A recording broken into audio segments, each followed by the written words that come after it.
Hello बच्चों, आज की इस क्लास में हम लोग करेंगे 30 MCQ micro organism friends and फो से रिलेटेड। और ये एनसीईआरटी के चैप्टर को कवर करते हुए किया जा रहा है और उन सभी इम्पोर्टेंट क्वेश्चंस को उठाया गया है इसमें जो एनसीईआरटी में दिए गए हैं। तो इस क्लास को आप ज्वाइन करें तो इससे आपको रिवीजन हो जाएगा और जितने इम्पोर्टेंट क्वेश्चन हैं वो क्लियर हो जाएगा।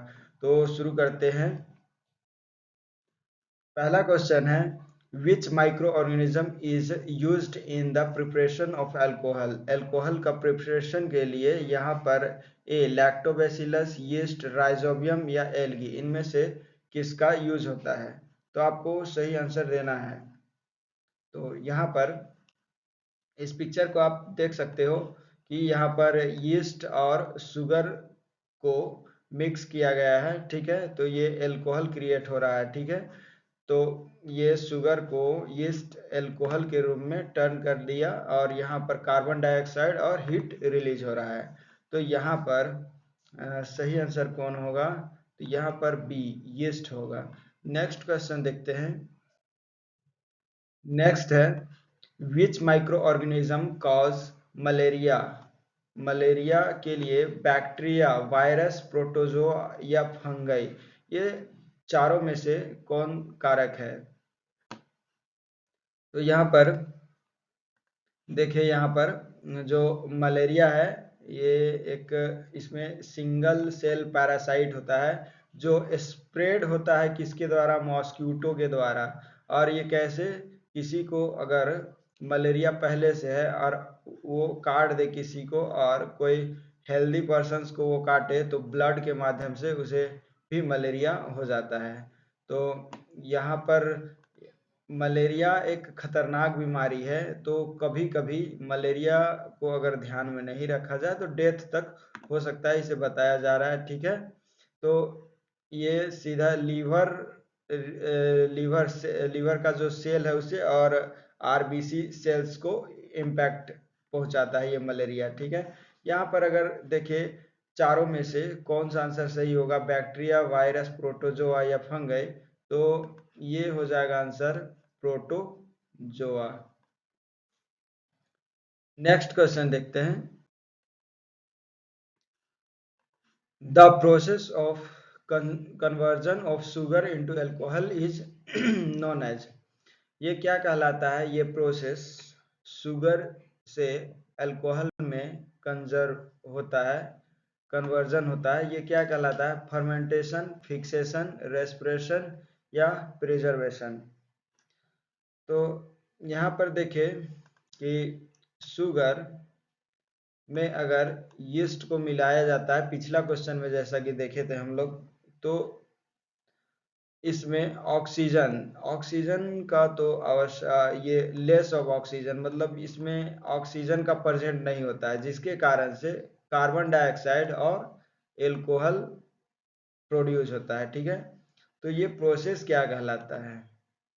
ये प्रोसेस कहलाता है फर्मेंटेशन। ऑप्शन ए सही होगा। नेक्स्ट क्वेश्चन देखते हैं। Which micro organism live in root nodules of leguminous plant. तो इसका आपको आंसर देना है। इसका आंसर यीस्ट, राइजोबियम या स्ट्रेप्टोकस या ई कॉली होगा। इसमें से कौन सा ऑप्शन सही होगा? तो यहाँ पर देखें ये पिक्चर में कि यहाँ पर छोटा छोटा जड़ में दिखाई दे रहा है, यहाँ पर ये गोल गोल ये नोडल्स दिखाई दे रहा है, ठीक है। ये नोडल्स दिखाई दे रहा है। तो ये नोडल्स किसमें चेंज करता है? यहाँ पर NO3 दिखाई दे रहा है, NH4 है, ये सब अलग अलग कंपाउंड है, तो इसे नाइट्रोजन में चेंज करता है।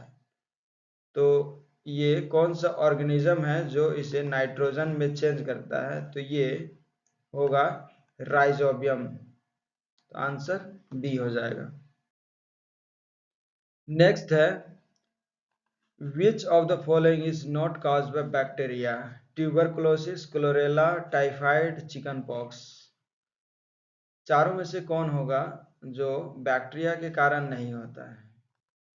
यहाँ पे सही आंसर होगा chicken pox. Chicken pox bacteria के कारण से नहीं होता है, ये वायरस के कारण से होता है। नेक्स्ट क्वेश्चन है, which micro organism help in the setting curd? Curd बनने में कौन सा बैक्टीरिया मददगार होता है? यीस्ट, फंगई, लैक्टोबैसिलस या एल्गी? यहाँ पर सही आंसर होगा lactobacillus. Next, name the method of preserving milk by heating and rapid cooling. यहाँ पर तस्वीर में देखें कि एक चेम्बर बनाया गया है। एक चेम्बर है जिसमें रॉ मिल्क को इंटर कराया जा रहा है और इसमें हीट दिया जा रहा है। हीट लगभग इसे हीट दिया जाता है 75 डिग्री प्लस ही ये इसे हीट दिया जाता है। और ये हीट करने के बाद ये जब हीट हो जाता है तो इसे ट्रांसफर कर दिया जाता है नेक्स्ट कंटेनर में और इसको कूल कर दिया जाता है, रैपिड कूलिंग किया जाता है। और ये केवल 7 to 10 सेकेंड के लिए गर्म रखा जाता है और ये इसे नेक्स्ट कंटेनर में लाया जाता है और इसे रैपिड कूलिंग किया जाता है तुरंत ही, और इसे फिर बोतल में पैकेजिंग करके सेल आउट कर दिया जाता है। तो इस प्रोसेस को क्या नाम दिया गया है? तो यहाँ पर आंसर होगा ऑप्शन बी, नहीं, ऑप्शन सी, पाश्चराइजेशन। ठीक है, नेक्स्ट है which group includes only micro organism. इसमें से 4 ऑप्शन है और चारों ऑप्शन में क्या है, ग्रुप दिया है माइक्रो ऑर्गेनिज्म का। जो इसमें से कौन सा ग्रुप है जो केवल और केवल माइक्रो ऑर्गेनिज्म का ग्रुप है? कुछ लिविंग ऑर्गेनिज्म है जो सेलुलर होता है और कुछ कुछ एसेलुलर होता है। मतलब सेलुलर उसमें वो सेल्स होता है और वो लिविंग होता है, जीवित होता है, जबकि कुछ माइक्रो ऑर्गेनिज्म जीवित किसी किसी अवस्था में नहीं होता है। तो जो सेलुलर होता है इसमें पैरासाइट, प्रोटोजोआ, फंगी, प्रोकैरियोटी आता है और एसेलुलर में वायरस आता है। ठीक है, तो अंतर क्या है? तो ये जो एसेलुलर है ये लिविंग या रिप्रोडक्शन करता है केवल होस्ट में। अगर इसे कोई होस्ट या जीवित लिविंग ऑर्गेनिज्म मिल जाए उसके अंदर में ही ये रिप्रोडक्शन करता है, जबकि ये सेलुलर को रिप्रोडक्शन करने के लिए कोई होस्ट लिविंग ऑर्गेनिज्म का आवश्यकता नहीं है। तो यहाँ पर देखें कि यहाँ पर एल्गी, अमीबा और वायरस है। तो एल्गी माइक्रो ऑर्गेनिज्म नहीं भी हो सकता है क्योंकि एल्गी हम अपने आंखों से देख सकते हैं, वो बड़ा बड़ा भी होता है। तो ये ऑप्शन तो सही नहीं होने वाला है। और ऑप्शन बी में देखें बैक्टीरिया, यीस्ट और प्रोटोजोआ, हाँ ये होने का संभावना है। सी में देखें मशरूम, ये मशरूम जो है ये बड़ा बड़ा होता है। ये माइक्रो ऑर्गेनिज्म के लिए छोटा छोटा हो सकता है लेकिन माइक्रो ऑर्गेनिज्म नहीं होता है मशरूम, ये बड़ा बड़ा होता है, हम इसे देख सकते हैं। तो ये ऑप्शन नहीं होने वाला है। नेक्स्ट यहाँ पे डी नंबर है राइजोबियम और काउ। ये तो काउ माइक्रो ऑर्गेनिज्म है नहीं, तो यहाँ पर एकमात्र ऑप्शन बच रहा है बी, यीस्ट, बैक्टीरिया और प्रोटोजोआ। तो ये बी आंसर सही होगा। Next, antibiotics are produce by. Antibiotics किसके द्वारा प्रोड्यूस किया जाता है या किससे प्रोड्यूस किया जाता है? Antibiotics, protozoa, fungi and bacteria, algae, virus, क्या होगा इसमें? तो यहाँ पर सही आंसर होगा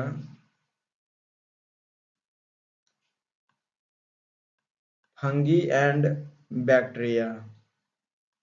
ठीक है, नेक्स्ट है which scientist discover penicillin.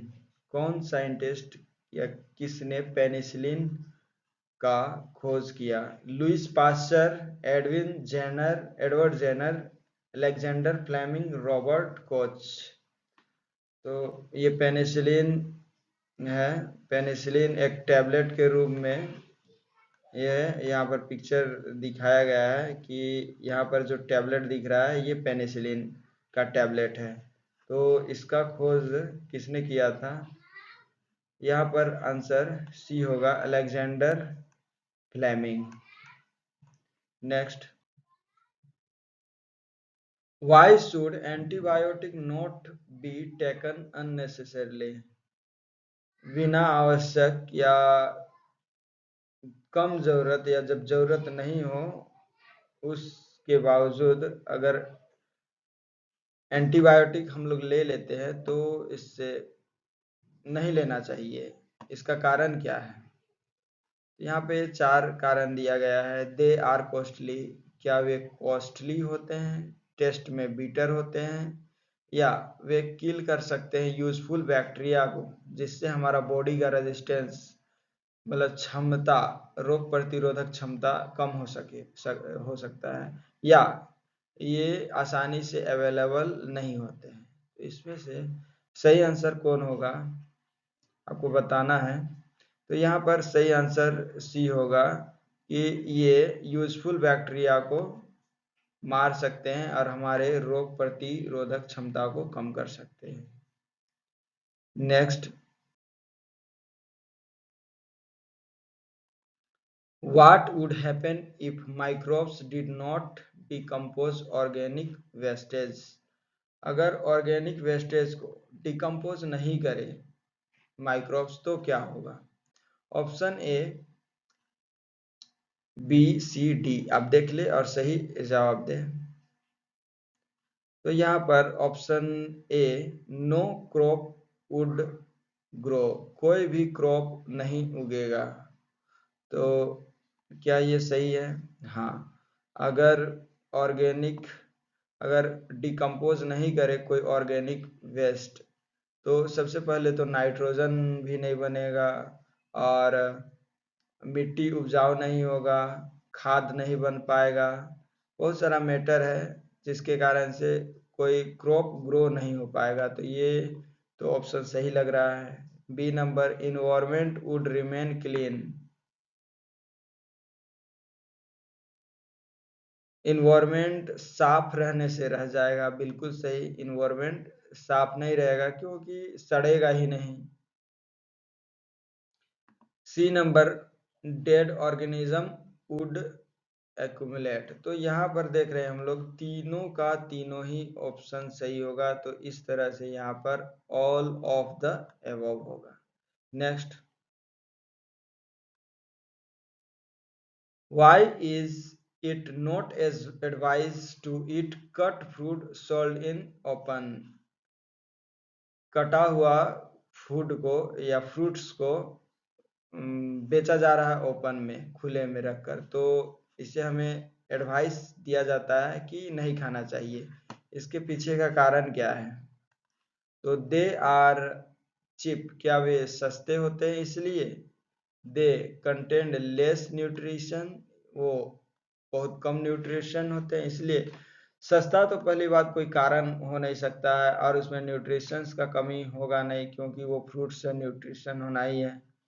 They can be contaminated by pathogen, ठीक है, हाँ वो पाइथोजन से संक्रमित हो सकते हैं। तो यहाँ पर ऑप्शन सी सही होगा।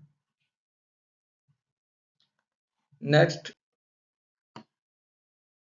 How does a mosquito spread malaria. Malaria कैसे स्प्रेड करता है? मॉस्किटो मलेरिया को कैसे स्प्रेड करता है? तो मलेरिया ऐसा है कि कोई मैं ये फ्रेश कोई जो हेल्दी है उसको काटता है तो उसे मलेरिया हो जाता है। ये फैलता कैसे है? तो जब किसी रोगी को मलेरिया हो और उसे कोई मच्छर काटता है तो उसका ब्लड का टच में आ जाता है, उसका ये ब्लड को कैरी कर लेता है और उसमें जो प्रोटोजोआ है उसे कैरी करके वो जब वो हेल्दी पर्सन्स को काटता है तो उससे भी इम्पैक्ट कर देता है और वो संक्रमित हो जाता है। तो इस तरह से ये मच्छर मलेरिया को एक व्यक्ति से दूसरे व्यक्ति तक पहुंचाता है, स्प्रेड करता है। ठीक है, तो यहाँ पर ऑप्शन को देखिए तो बाय बाइटिंग बीटिंग प्लांट नहीं, by laying egg in water नहीं, by transferring protozoa through bite. तो यहाँ पर ऑप्शन सी सही होगा। ठीक है, अगला क्वेश्चन है why does dough rise when yeast is added. ये जब ये राइस है, आटा है, ये आटा है, इसे गूथा गया, ठीक है, और गूथ के इसे छोड़ दिया गया सुबह तक या 4 घंटा तक, तो ये थोड़ा सा साइज में बड़ा हो जाता है। ये साइज में बड़ा क्यों होता है? इसका कारण क्या है? या ईस्ट ईस्ट को ऐड किया जाता है तो ये क्यों बड़ा हो जाता है? तो इसका कारण क्या है? तो देखते हैं चारों ऑप्शन को। A, yeast eat sugar and dies. क्या यीस्ट शुगर को खाता है और उसे मर जाता है? Yeast release CO2 during respiration के दौरान ये यीस्ट CO2 रिलीज करता है। सी नंबर है yeast dries the dough, yeast dough को सुखा देता है। Yeast absorb oxygen from the dough, oxygen को एब्जॉर्ब करता है? नहीं, ये क्या करता है? CO2 गैस रिलीज करता है रिस्पिरेशन करके, तो जिससे डो है उसका साइज इंक्रीज कर जाता है। नेक्स्ट,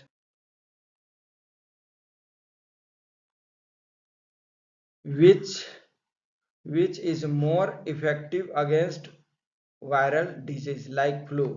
फ्लू जैसे वायरल डिजीज के लिए क्या इफेक्टिव है, क्या किया जाए जो वो फ्लू नहीं फैले? तो option A boiling, B antibiotics, C vaccine, D salt water. तो यहाँ पर क्या आंसर होगा? Viral disease. क्या बोल रहा है? Viral disease. तो वायरल डिजीज के लिए हमें चाहिए antibiotics. Next, which of the following is a communicable disease. इनमें से कौन कम्युनिकेबल मतलब फैलने वाला डिजीज है? Diabetes, cancer, measles, anthracitis, arthritis. इसमें से कौन सही होगा? यहाँ पर आंसर सी सही होगा, measles. Next, which precautions is best to prevent dengue. Dengue से बचने के लिए सबसे अच्छा और सरल उपाय क्या है? ड्रिंकिंग फिल्टर्ड वाटर, क्या फिल्टर्ड वाटर को पीने से डेंगू फैलना रुक जाएगा? अवॉइडिंग कोल्ड फ्लूड, ठंडे पानी से नहाने से या ठंडे खाना खाने से बचना चाहिए? नहीं। नॉट अलाउइंग स्टेगनेंट वाटर, ठहरा हुआ पानी को अलाउ नहीं करना चाहिए। तो यहाँ पर आंसर सी सही होगा, हमें अलाउ नहीं करना पड़ेगा ठहरा हुआ पानी को। यहाँ पर आगे देखें, what makes a virus different from bacteria. Virus bacteria से किस तरह से डिफरेंट है? Option A, bacteria are smaller, क्या ये बैक्टीरिया बहुत छोटे होते हैं और वायरस बड़े होते हैं? Virus do not cause disease, virus के कारण से कोई भी बीमारी नहीं होता है। C, virus reproduce only inside a host. D, bacteria live only in cold places.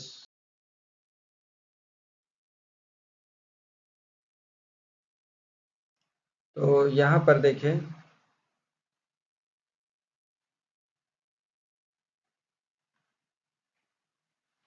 तो यहाँ पर आंसर होगा कि ये स्मॉलर होता है, ये तो कोई कारण नहीं है, और ये भी नहीं। यहाँ पर सही आंसर होगा, ये वायरस रिप्रोड्यूस करता है केवल और केवल होस्ट में, ये आंसर सही होगा।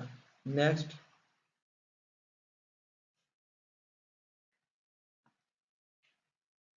How does vaccination protect the body, vaccination किस तरह से हमारा बॉडी को प्रोटेक्ट करता है?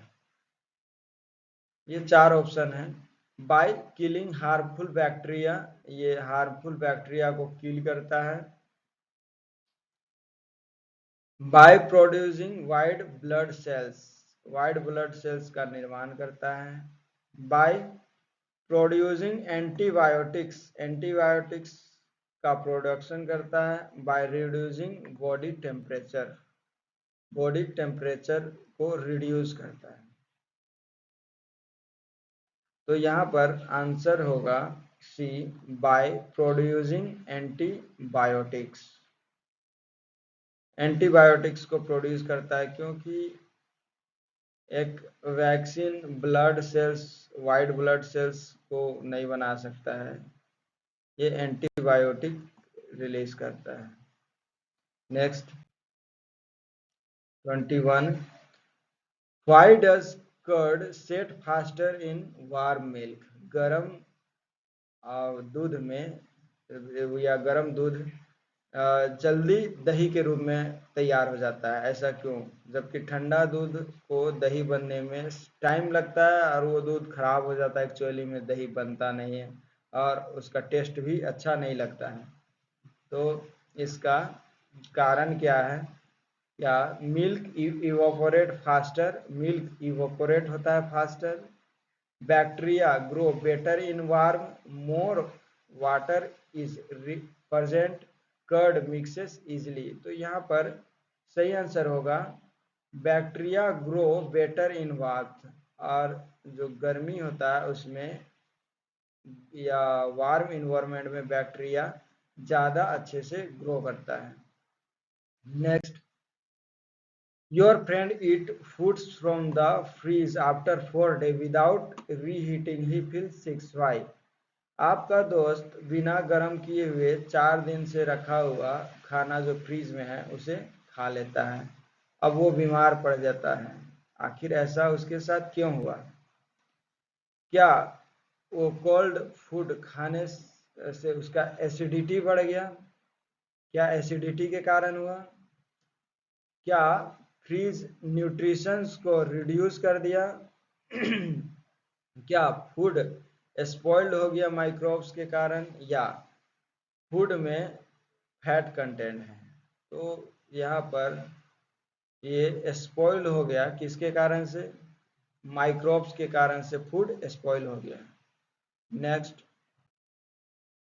विच method is use to preserve mango pickle, आम का अचार बनाने के लिए कौन सा मेथड अप्लाई किया जाता है? Sugar only, heat treatment, oil and salt, या पास्चराइजेशन?